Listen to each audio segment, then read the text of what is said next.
The headlines: a murder charge has been laid in the Marcelle Smith case.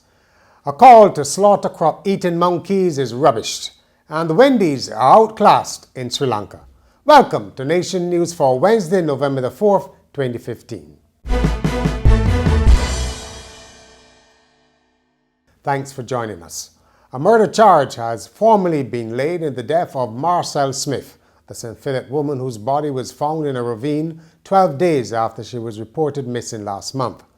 Cheris Omar Ince, who had previously been charged with stealing her car, appeared on the new charge before Magistrate Christopher Burt. The 36-year-old carpenter was remanded to Dodds and is due to reappear in court on December the 2nd.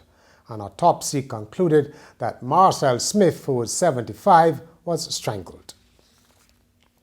The Barbados Light and Power Company's journey into the solar electricity market has got a lot closer.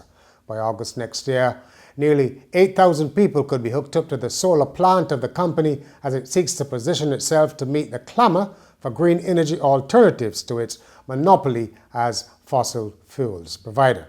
Officials took journalists on a tour of the chosen site of the plant at Trenton St. Lucie, where more than 46,000 solar panels will be located. Light and Power's manager for systems planning, Johan Graves, said the project should result in savings of about $10 million, which would be passed on to consumers in lower electricity bills. It is slated to get underway in January. A call by farmers for the selective slaughter of crop-eating monkeys has been shot down by the president of the National Trust. Farmers say there should be a cull as the monkeys are destroying their fruits and vegetables and causing them great losses. But Trust President Carl Watson, speaking at a public lecture, dismissed the idea. I think there are other ways of controlling the monkey other than shooting them all. But this is my opinion. As I say, we love them or hate them.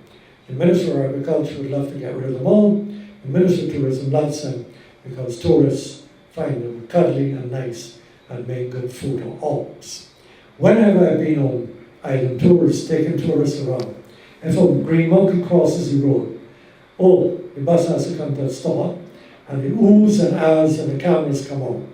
So yes, they do have some value attached to them. Another issue, Dr. Watson blamed the buildup of sediment in the Careenage, actually a new beach of sorts, on work on a new cruise ship terminal at the port. He said the formation would likely continue amid fears by some pleasure craft operators that it could hamper access to the Careenage. Look at what's happening at the mouth of the Careenage. A lovely beach is being built up. Now, to allow craft to continue to use the Careenage, they're going to have to bring in a dredge and dredge all that sand out. But I think, this is my view, I may be totally wrong, but I think that once that additional 14 acres of land is reclaimed and the cruise ship terminal built, I think that will add as a further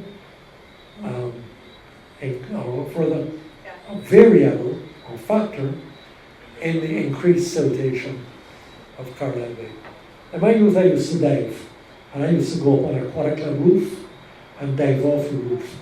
If I attempted to do that today, they'd have to bring a backhoe to dig me out from the sand. I'd be about 10 feet down in sand. The focus was on entertainers as National Services Week, which begins on Monday, was launched at a media briefing. Speakers called for a more professional approach by artists if they wish to make a good living out of performing. You can't talk business unless you're talking about strategies, unless you're talking about where the money's coming from, unless you have a desire to earn money from your creativity. You can't begin to talk about business of creativity and culture industries unless you have that in your head. In sport, cricket, the West Indies have lost the second one-day international to Sri Lanka and with it the three-match series.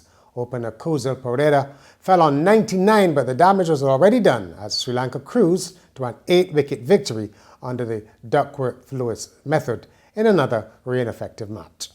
Johnson Charles and stand-in captain Marlon Samuels both scored half-centuries for West Indies. Scores: West Indies 214 in 37.4 overs, Sri Lanka 225 for 2 in 36.3 overs. The third ODI will be played on Saturday, followed by 2 T20s. And finally, A flight from Australia to Kuala Lumpur was diverted when fire detection devices were triggered by gas from the plane's cargo. And that cargo was actually sheep, more than 2,000 of them. The Singapore Airlines Boeing 747-400 freighter which departed Sydney with a crew of 4, and the cargo of sheep was diverted to Indonesia's Bali Denpasar airport about 45 minutes after the crew noticed fire detection devices in the cargo bay were reporting signs of smoke. The plane landed safely in Bali, where the smoke indication was found to have been caused by manure and exhaust gases, farts, from the flock of sheep, according to a newspaper report. Experts said stressful situations can cause sheep to become bloated with gas. And they have to put it out, don't they? And that's Nation News for Wednesday. For more news, log on to nationnews.com as well as YouTube, Facebook, and Twitter.